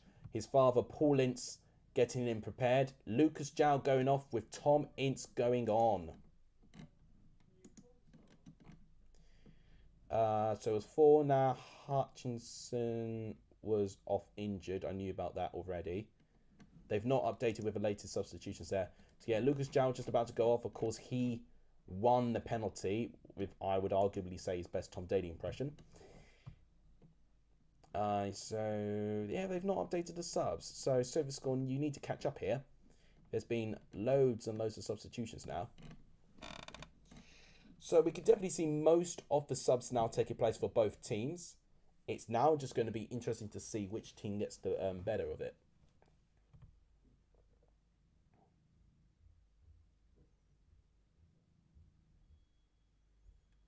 Passing out. Okay, so QPR now passing out from the back now. There's Rob Dickey. With some fresh legs at the back. Ilias Chair. Reading have such an underrated four-line there. Yeah, they do. I think they're just an underrated team as a whole. Right. Jimmy Dunn to Osman Kaikai. Back to Jimmy Dunn now. Clark Salter now on the ball. Here's, I think, Andre Duzzle, who I've not seen so much of, actually. He's someone who was at Ipswich last season, Andre Duzzle, so I definitely want to pay attention to how he's doing here. Bellin. Now finding Amos. Now getting used to the new substitutions coming on. Jimmy Dunn there. Now there's Rob Dickey in the right-hand side, so he's playing as a right-sided defender there. Chair to Dickey there. Okay, now on the right-hand side, here's Osman Kaikai against Guinness Walker. Cross comes in. Oh, Dummy doesn't quite get it, but it's headed away. Good defending. Kaikai could potentially go for another cross. 76 minutes now. Cross comes in. Cleared away this time by McIntyre. Blue Terrier with a chant about Gatsby. It's always about him, isn't he? I mean, he's now turning away from the camera, so I won't bother showing him again. But you caught a really good glimpse of him, actually. And a couple of noises he made. I don't know if the mic picked it up, but it's definitely one of the loudest. Well, it's not the loudest I've heard him, but considering he didn't cry, it was actually one of the loudest I've heard of him. Irubellin. Amos, who passes to no one, but Irubellin does recover it well.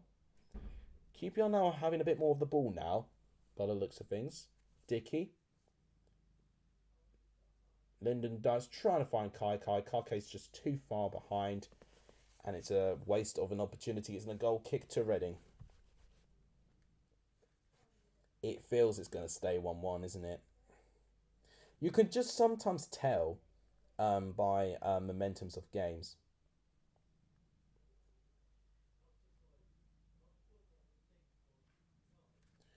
So Joe Lumley definitely taking his time, which I'll be a little bit surprised with, really. Considering I think Reading could have the potential to get and nick something there. But they're probably thinking about the chances they had conceded, and Reading right now would probably feel a little bit more fortunate that they are still a draw. I always feel conflicted with those fouls. When people like jump over your shoulders and you get flipped over. That's not the fault of the player. That's the fault of the player just literally just over committing. So Huddersfield versus Hull is live on Sky. So it's a 12 p.m. kickoff. I mean, an earlier one from what I'm used to. So, what are the live Premier League games? I'll do a poll after this, and then I'll be able to know what stream I'll be streaming on a Sunday.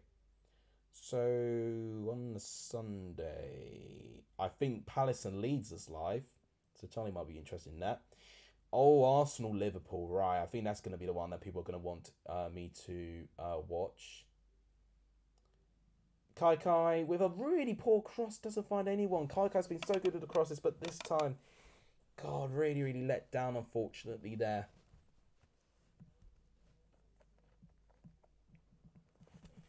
I mean, it looks like Michael Beale's just encouraging his team to keep going. It looks like they've now got that control back.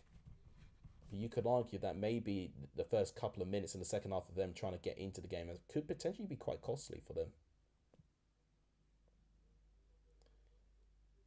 QPR still on the ball. Here with Bellum. Kai Kai with a brilliant touch. Shot just wide from Osman Kai Kai. Definitely rushed that chance, I think, a little bit there. I think once again, I think just teams just been a bit phased out by how intense they've played. You know, I actually think Kai Kai's got more time, and if you could just give it to Amos as well, the space that Amos has is incredible. But it's going to be another goal kick for Reading.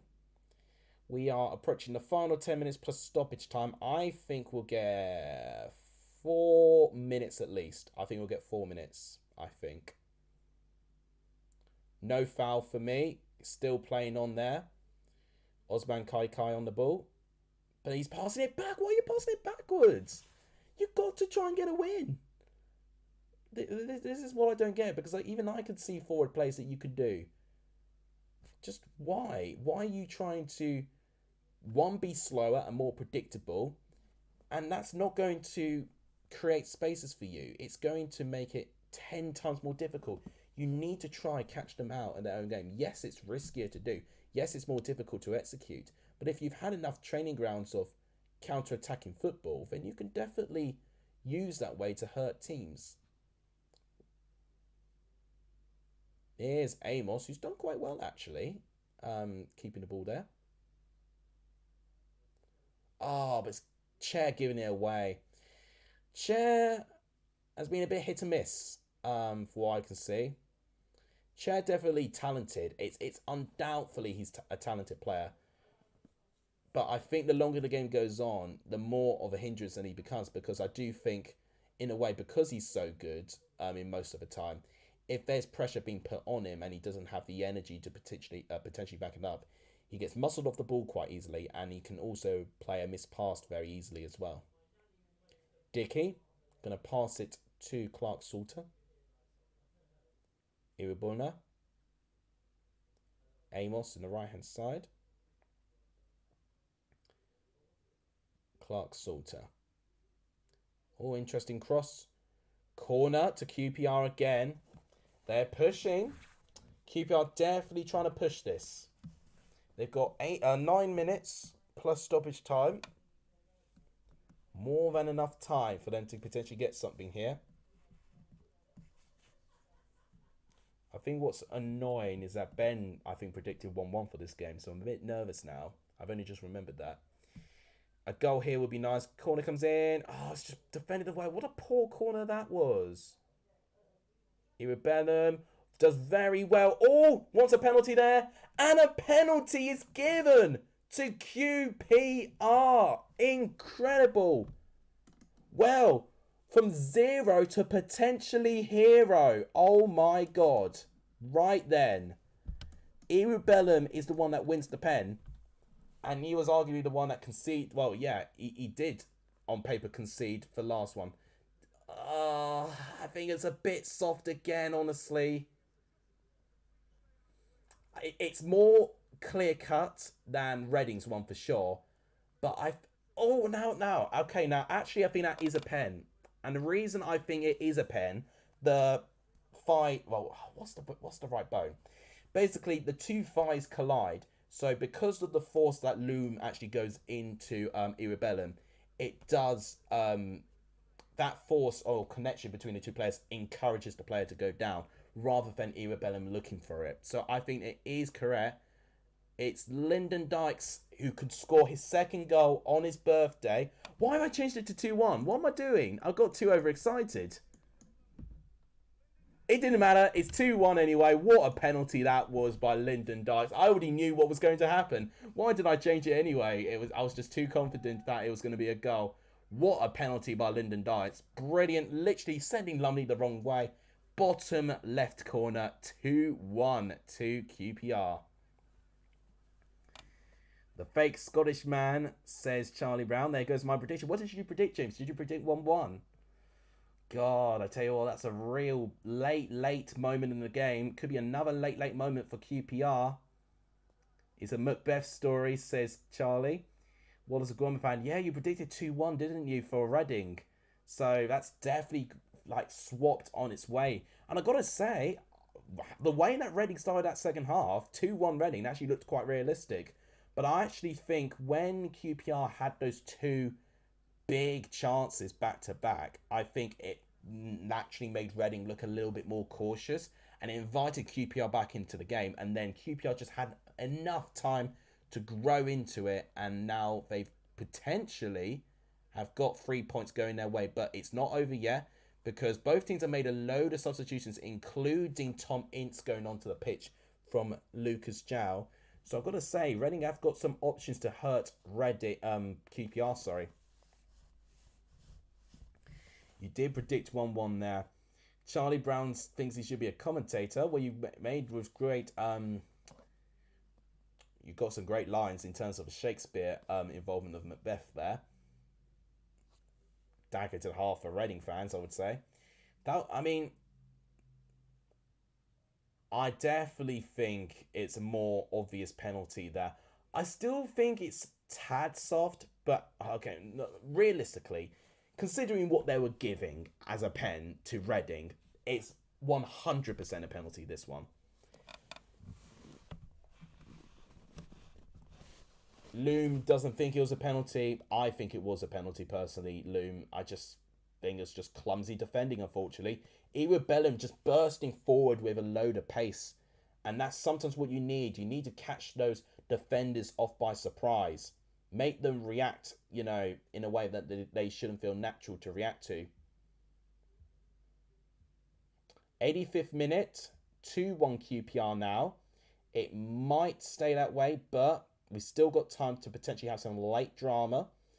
And it wouldn't surprise me. I think both teams have been right up for it. So I've really enjoyed watching this game. Here's Loom. Headed away. Good defending, actually, by... is that Kenneth Powell there? I didn't actually notice. I didn't even know Kenneth Powell was potentially substituted off the pitch. No, I think it was Kenneth Powell who defended that. Free kick awarded to QPR. And I think they'll be taking their time there. Here comes the time wasting that we're used to for all of these teams. So Reading have made 3 substitutions. QPR have made... How many have they made? 4, actually. Both of them have had 1 injured substitution. Tom Holmes receives a yellow card based on that challenge there. Let's look at the table, actually, and see what that means with a QPR win. I didn't show you, actually. So I think you can just about see. Is that good? I don't like how it looks there. Why does it look like that? There you go. So, as you can see, QPR now 3rd place in the table. This does mean for Reading that they could be overtaken by Burnley if they do win their game tomorrow against Coventry. QPR, though, with 24 points, will be joint on points with Norwich and Sheffield United, but would have played 1 game more. Now, that's definitely a free kick there. Irrebellum conceding a free kick there. Looking like he's got a limp of sorts. Got to be quite careful there, because it was quite a rough challenge, and Irrebellum is definitely already on a yellow card. So, the last thing QPR need right now is anyone to get sent off. So, yeah, QPR will be 3rd, and basically would swap places with each other, basically. But this could be a really big moment. 88th minute, and Reading got a free kick in a pretty decent area. They've been quite wasteful with their free kicks and their set pieces, Reading. But if they are determined to get something, they really need to find a moment of magic with their set pieces in this moment here. Tom Ince is going to take the free kick. What's he going to do? He's going to go for goal. Oh, it's a decent effort, and it's a good save by Seny Dieng. Corner to Reading.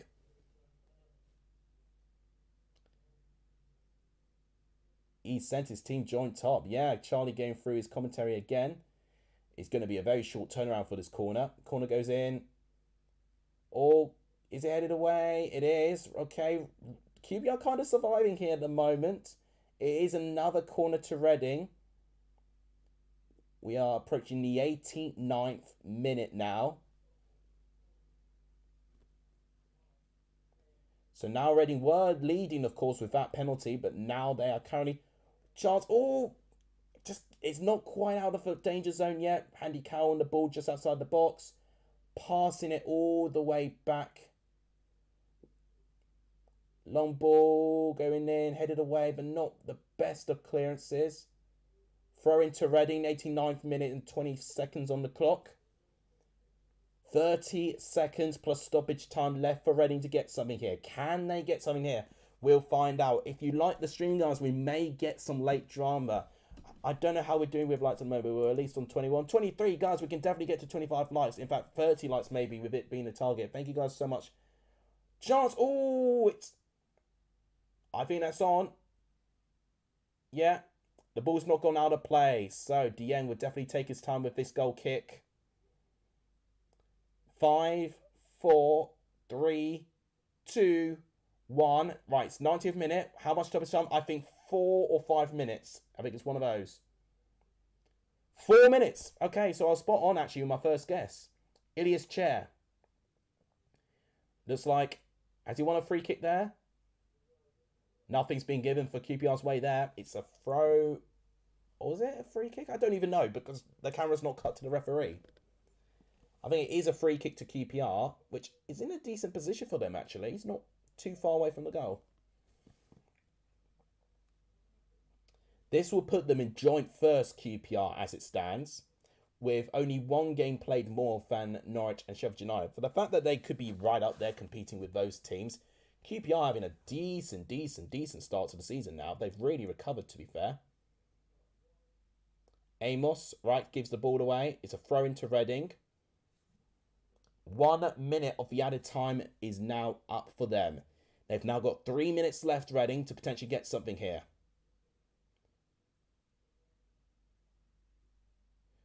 Oh, that's a good header by Ejaria, but it doesn't get anywhere. It's back into where QPR want it, which is in their half of the pitch. That's some good tackling and good work on the ball there. Amos. And a free kick awarded to QPR, and that's exactly what QPR are going to want. A free kick, and it's going to stop Reading going on the attack, and they're definitely going to take their time taking that free kick as well. I got to say, both teams have really given a really good game, and I've really been impressed by both of them in their own way. Reading, I think, have competed. I just feel like Reading are lacking that experience to hold that dominance away from home. Oh, now this could be a good moment for them there. No, good defending actually by Jeff Hendrick. Really good defending by Jeff Hendrick. That could have potentially saved the team there. I tell you what I'm impressed about QPR, they're looking like that they want to try and finish Reading off. They're not playing a wave that they're just trying to hold on. They want to finish Reading off here. It hasn't gone their way though. They've conceded a throw-in, 92nd minute. Under 2 minutes left of stoppage time left. Loom, given away. Chair, giving it to Lyndon Dykes. Could it be a hat-trick for Lyndon Dykes? Bit far away from the goal now. Here is Chair. Oh, good pressing by Andy Carroll there, but he doesn't quite win the ball back there. It's good to see Andy Carroll, you know, really getting intense with that game. Another free kick for QPR, which is definitely going to suit them with the pace of this game. We've got 1 minute and 10 seconds left before full time happens. How have you guys felt this game? How have you guys felt about this stream as well? Let me know as well. By the way, as I was being promoted, I mean, I was a bit excited, so I had to commentate through the game. We're on 1,485 subs. We've not changed subs since starting the stream, but guys, if you can hit the subscribe button, that would really help the growth of this channel. Cross comes in. Oh, I wasn't far away, actually. If Dykes just was a bit more braver in that area, then that could have been a hat-trick goal for him. So, goal kick to Reading. Lumley takes it. 30 seconds left for Reading to get something here. Andy Carroll. Oh, now definitely a free kick for Reading there. This could be their final attack there. Clark Salter, or was it... So it looks like Lumley's now getting involved. The goalkeeper is rushing up. This could be a disastrous moment, or it could be a huge moment in this game. So it's the final 5 seconds of added time. This has got to be the last attack that Reading are going to make. Now, obviously, if you remember, actually, when QPR sent their goalkeeper, Dieng, sorry, against Sunderland, he actually scored the goal, didn't he? You know, the last moment of the game, actually. Can Reading do that to QPR themselves? I think Ince is going to take the free kick again. Or Guinness Walker actually takes it. Doesn't get anywhere near it. Dieng collects it well, and that, I think, is full time. There we go. There was a long pause, but it is officially full time, and 3 points for my predictions, which is the ideal start for this weekend. Will put me in a really good mood actually tonight, so I'm really chuffed with that. But regardless of my predictions, it's been a really good game to watch. Both teams have really offered a good amount, actually. And I actually think if they do continue the way they are, I think both will have good seasons. I think the only thing I do worry about Reading, as I keep saying, is their depth. But now they've shown me that even with the subs that they bring on, I do think there's good players in that squad. I do think their team is quite balanced, which I think is the biggest compliment I can give to Reading here. But QPR, with their attacking quality, were just simply too devastating, which is exactly what I predicted. I think both would have been really up for this, which I definitely did see in most parts of this game. And the attacking quality we saw, especially from Lyndon Dykes today, proved to be the difference. So, full time in Loftus Road, it ends QPR 2, Reading 1. Let's see what that does to the championship table. So, Norwich 24, but so now are QPR. They are now joint first place QPR following this. Reading 4th place, 2 points behind, could potentially fall down as low as 5th if results go against them, because if Burnley win against Coventry, Burnley will overtake Reading there. Swansea make up the rest of the top 6 with Blackburn and Sunderland close behind. In terms of the bottom 3, I mean, we don't even really need to look at the bottom part of the table, because the 2 teams are right up there in the top 6 and both still up there with a decent gap from all of the other teams. I'm just going to really quickly go through stats, and that will be everything that I want to talk about today. You can see with your momentum, Reading definitely had more momentum in that second half to get something here, but it just wasn't enough, sadly, for them there. 11 shots to 9, 5 shots to 2. That's the difference. Look at that. More shots on target, and Lumley had to make more saves. Whilst Reading had their moments, they just didn't test Senny Dieng enough. You know, the only other save that Dieng really needed to make was from that free kick, to be honest. 5 corners to 4, 1 offside, 14 fouls to 10. 2 big chances and 1 big chance missed for QPR there, which I think was that Ilias Chair chance. 2 counter-attacks and 2 counter-attack shots there. The saves 3-1, so there's a big difference, you know. Dieng making 1 save, which was from that free kick from Ince, which goes to show the good amount of players they have in the substitutes bench. Accurate passes a bit different there. In terms of, I mean, obviously it was more one-sided with the possession in the first half. You can see in the second half that Reading were much closer, 55 to 45. So I think naturally both teams actually did really, really well in their own way. But it has just been the attacking experience of QPR that edges them here. So, enjoy my 3 points as well as fan. Thank you. I appreciate it.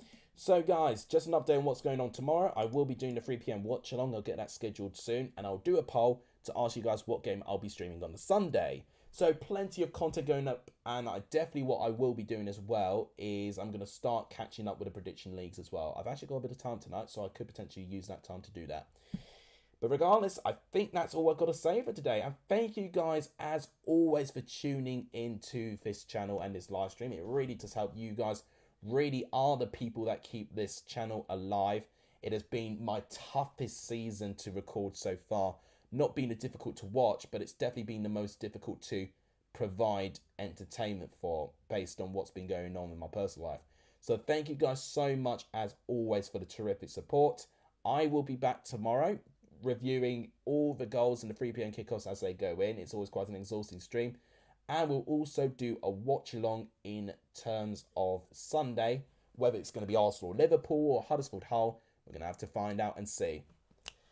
Thank you guys so much for watching. If you guys have not liked the stream, please do so. We actually ended, I think, on 23 likes, which is decent. So if you've not liked the stream yet, please do hit that like button. It really does help the growth of this channel when you do that. In terms of subscribers, we've ended on 1484, so 85 actually, sorry. So we actually ended on where we started, but we are touching distance from 1,490 and 1,500. I got to say, 2,000 to repeat, this beard goes. So if you want me to be beardless, 2,000 subscribers is the goal to get to.